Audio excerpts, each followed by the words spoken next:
First and foremost, thank you for the invitation from the Chamber to be here today to provide you an update on DOT. And I want to share with you maybe a little greater depth into some of the things that were talked about in my introduction, because I feel like as business folks, you guys will understand the message on the first part of this presentation probably much better than many of the audiences that I speak to when I talk about DOT and really kind of the business side of running a large enterprise like the DOT. So just to recap, I am in charge of, or this state does own, operate, and manage the fourth largest state highway system in the nation. We're about twice the size of Georgia when it comes to road mileage, and still about half the budget, by the way, Representative Alexander. So whenever I get comments about the roads in Georgia are so much better, well, of course they are. They have half the responsibility and twice the money, so that math works for them. But kind of the part two of it is not only is the system large, but we also have a very fast-growing population in the state. You guys know that. Just heard our local government counterparts talk about how fast the area is growing, and we are seeing that all across the state. The governor uses the term "we're booming," and there is no doubt about it. We are booming. So 2020 data said that we were which is really kind of based on 2019, so prior really to the pandemic, we were the 10th fastest growing state in the nation at that point in time. Pandemic happened. You guys know it. Everybody flocked to the south from the Rust Belt and other places, including South Carolina. So the most recent data that I have access to indicates that we are actually the fifth fastest growing state in the nation. And I think that's no surprise. I mean, you for folks that are living, working here, those that are, entrusted with delivering services and meeting the needs of our population know that we are indeed booming in South Carolina, no question about it. So prior to 2016, our infrastructure was really suffering from more than 30 years of underfunding, and I'll just call it like it is, a lack of strategic vision. It really was. That's the truth of the matter.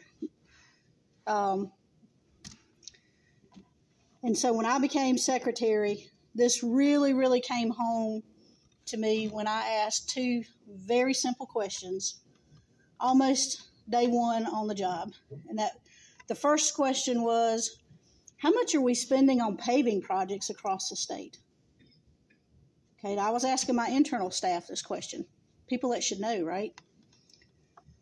And then, well, what are we getting for that investment? What are we accomplishing? What's the return on that investment? Are we making the system better? Is it enough? How do we know? How much are we spending? And believe it or not, I got three very different answers from three people that I thought should know the answer. I'm not talking a little different. I'm talking a lot different. And so when I got that answer that was very different from each of them, I knew right then and there that we had a major problem, that, there was no alignment, no real rhyme or reason for how much was being invested in pavements versus bridges versus widening projects. We did what we did the year before and did what we did the year before and set those dollar values based on what this silo over here or this department over here said was available for the construction program. It got shoved over the wall and there you go, right? So really no strategic vision, really no one really driving and saying, this is what we're going to do, this is how we're going to invest, this is what we're going to achieve, and these are the priorities. None of that was happening. So those two very basic questions on the screen there fundamentally, almost overnight, changed the state DOT because we immediately went about a process of, number one, determining exactly what we're spending on paving projects, bridge projects, interstate projects. Yeah, we knew, but like individual people in a department knew, right? But it wasn't coalesced into a strategic vision or really prioritized from the standpoint of we want to invest more in pavements than we do on something else, right? So we went about this journey almost overnight on completely transforming that look and establishing a strategic vision. So you heard in the intro that our team was able to establish for the first time in the history, and we're over 100 years old at the DOT, for the first time in our history, a strategic vision for our infrastructure. And so then, this was in 2016, so then in 2017, when the discussion started at the State House that we really want to invest more in roads, but we got to know that when we send it to you, DOT, that you know what you're going to do with it, and you're not just going to pick, random pork barrel projects and, have no rhyme or reason for it. And that was even more emphasis on the real importance of knowing where we wanted to go, what it would take to get there, and what that return on that investment would be. So, for example, I was able to tell folks like Representative Alexander that in 2016 we were spending $291 million a year on paving projects all across the state. That was our investment on an annual basis, which sounds like a lot of money. That's not a lot of money. It's not a lot of money. I guarantee you we could spend $291 million in Florence County today on paving projects, and it still wouldn't be enough for you. So $291 million on paving all across the state, and it was not changing the downward trajectory of the state highway system. It was continuing to erode. But if we had investments of an additional X million that we would direct towards pavements, then we could turn that curve around, and over a period of time, over a 10-year window, we believe that we would achieve a dramatic improvement on the system. That vision, that strategic vision, knowing what that return on investment would be. So we were able to provide that in the legislature, and we did it for really 4 main categories of work. Our big 4, we call it, and that's rural road safety, paving program, our bridge replacement program, and our interstate widening program. So our big 4 was what we initially said, this is our main priorities for investing additional funding that the legislature is going to allocate. And the legislature agreed, and really at that point in time was unprecedented across the nation. We received almost a doubling of state funding at one time in one legislative action from the General Assembly. And that was unheard of. And honestly, I think a real leap of faith on their part that the state DOT knew what they were going to do and was going to live up to it. And I'm proud to say that we have delivered exactly what we said we would do and stuck to our plan, and also have been able to deliver good results. And hopefully you're seeing that when you drive all across the county and all across the state today. So we immediately turned that investment by our General Assembly into road work almost overnight. Matter of fact, we actually got a little bit ahead of the money coming into our bank accounts. We put projects out a little early to capitalize on a little bit of timing for us during the summer months. And so we've taken our program from a $1 billion road construction program in the state to right at about $4 billion today. So quite a big climb. Our industry contractors have responded. They've ramped right up there with us and kept pace with us along the way. Indeed, more than doubling and tripling their output on an annual basis, expanded their operations, opened new plants. We've attracted contractors in from Georgia, North Carolina. I was talking to a contractor from Virginia yesterday, Texas. All those companies are very interested in coming into South Carolina because they see all the good things we're doing. So we're at $4 billion today, and I expect next year this number will be approaching the $5 billion mark here in South Carolina. So if you don't like construction zones in this state, you might want to just stay home, because there's going to be road work just everywhere in this state as we continue to push more and more out. So what have we done? What's been that return? What have we achieved on those priorities, on those big four? On our rural road safety, we initially wanted to target 1,000 miles of what we called the worst of the worst in the state, kind of the deadliest roads in the state over a 10-year period, tackle those roads. We've actually tackled almost about 800 miles already, and this is just year 5 of our plan. So I've set a new target of 1,250, and I'm feeling pretty good. We're probably going to need to reach that bar even higher yet. So excellent progress on that. On our paving program, we've put out the contract more than 5,800 miles of paving projects all across the state, including some right here in Florence. Our percent good, which is kind of our return, are we seeing improvements on the pavements? Yes, it has. Percent good on our major highways has already more than doubled from where it was.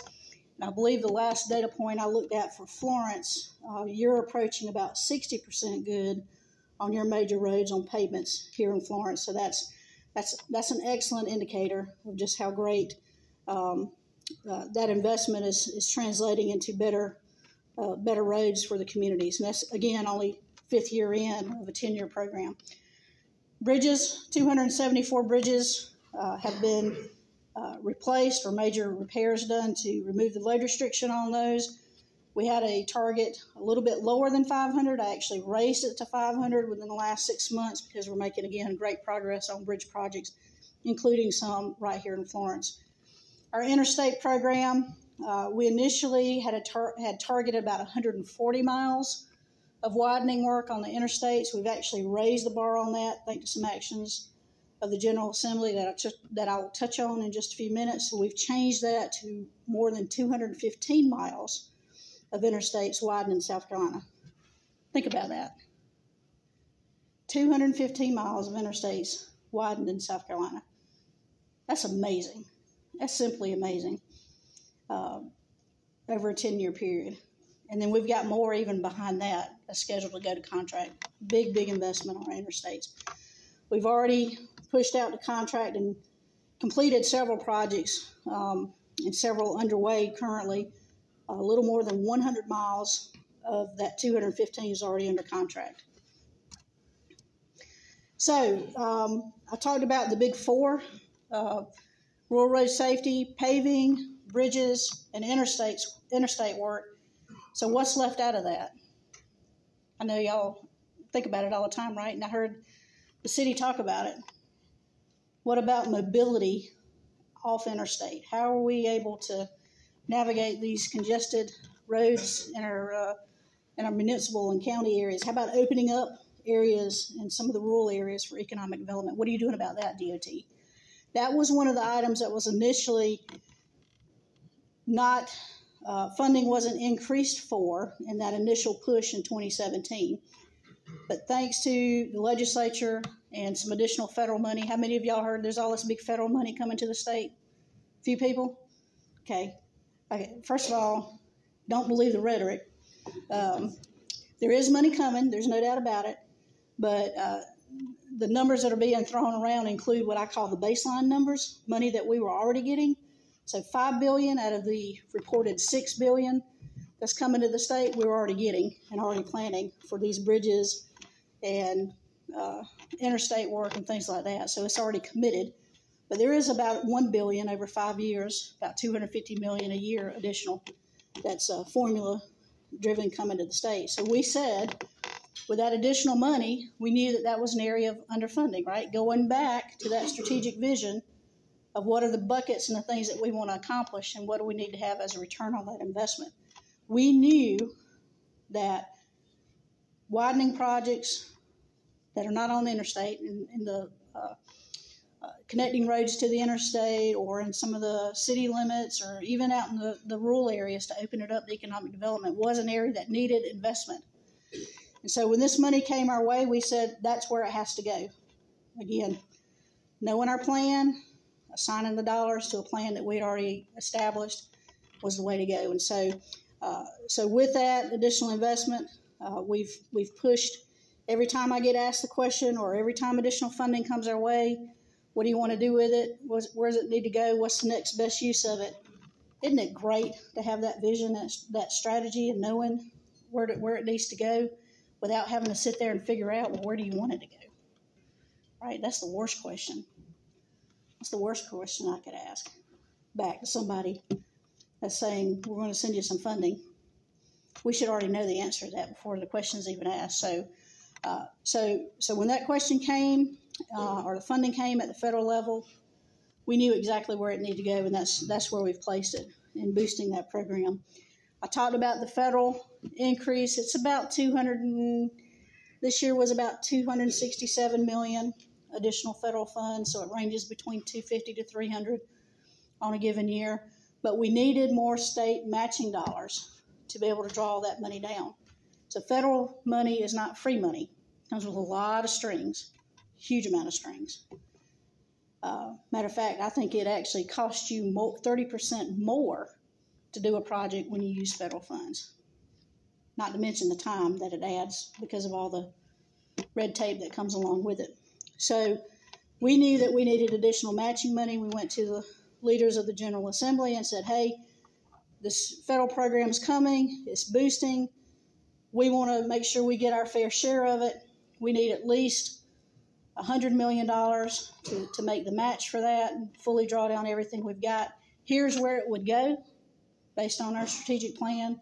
Here's what we would get for that investment. So we knew we had it all mapped out. General Assembly agreed and said, yep, we're going to send you $120 million for your funding because we want you to not only get our fair share of money, but if there's extra money available, we want you to go after that too. And so we were able to do that as well. So we knew exactly where to place it on those urban widening programs and the rural economic development projects. And so kind of the nexus of all that was at the state level. Our General Assembly last budget, which is this current budget year, provided an additional $1 billion on top of everything else for roads and bridges in this state. And so what that's translated into is making sure I can fully draw down that additional federal money. And we got an additional $190 million this year on top of that 267 because other states couldn't spend their money. Other states were not positioned like we were and could not spend all of their dollars. So when that happens at the end of every year, there's a call that says, hey, anybody across the nation, could you use any extra money? Can you match it? And can you use it quickly? So we had a plan. We knew exactly what we were going to do. We had the matching funds, and we said, we surely can. And so I think we were either the third or the sixth highest. We were certainly within the top 10 nationally on drawing down additional dollars that other states couldn't use. So that's a lot to be proud of. That's a big accomplishment for us, and actually the highest number we've ever gotten from this additional call for resources. Legislature also allocated additional one-time federal money out of the General Assembly. We applied that directly on the I-26 to widen, to accelerate the widening of I-26 between Columbia and Charleston by at least 6 years. So that entire 70-mile long corridor is about to be under construction and moved ahead by at least 6 years. And then $250 million was sent down to the county governments, to the CTCs, for them to identify more paving projects all across the state, which is fairly significant as well.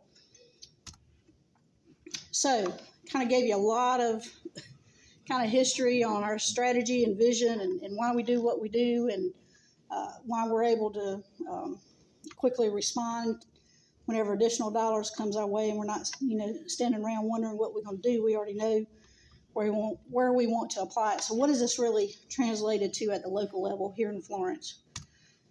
First and foremost, I encourage you to go to our webpage and follow us on Twitter if you don't already.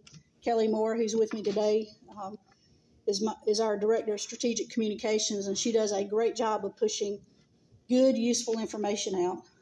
On our webpage, there is something called the Project Viewer, And this is a snapshot of the project viewer for Florence County. So everywhere you see a road that's bold in some color is a project that the state DOT, some local funded projects, but mostly state DOT projects are underway or planned within the next short while all across this county. It's a huge amount of work, huge amount of work. On an annual basis, we're spending a baseline, a minimum of about $33 million per year in Florence County itself, every year, every single year in Florence County. That's the minimum. And then as we come in with additional bridge projects or additional safety projects or things like that, that just adds to that total. So a significant investment being made on roads and bridges in this county. On our paving projects, we've launched more than 241 miles of paving projects here in Florence County since passage of the gas tax increase in 2017, and kind of benchmark ourselves all the way back to that date. And as I said earlier, our percent good on pavements are tracking very well, and I would say exceptionally well here in Florence. Probably the better achievement here in Florence because of your local penny program and all the work that's been done on the system there has really made a huge difference for you here in this area. Bridge project, just of note, is the US 76 bridge there over Lynch's River. I'm sure if you've driven that area, you know that bridge is basically complete, and we expect to wrap everything up here very shortly on that project. I talked about federal funds and kind of knowing where we want to go. There's two very significant bridges on I-95 in the PD area that we want to try to tackle. The one over Lake Marion for sure, and then the I-95 bridge over the PD is also a mega bridge that we want to work on. We know that we can't wait for those bridges to get bad, to have to detour or put in a load restriction to affect commerce before we start working on them. So we're going to start working on them now so that we get ourselves ready for if additional federal funds become available and there's a call again for, hey, is any state DOT, you got a good project? We want to be ready for that. And so we're doing our prep activities now for the work on I-95. A couple other smaller projects for you. Holly Hill intersection improvements. Construction on that is set to begin in 2025. And then we've got a realignment project, another small project there at East National Cemetery Road with Paper Mill Road to deal with the site distance issues there. Both of those projects are planning to go to contract in 2025. All right, so I blew through a lot, and there's so much more I could speak about, but I'm going to stop right there, and I guess you want us to take some questions?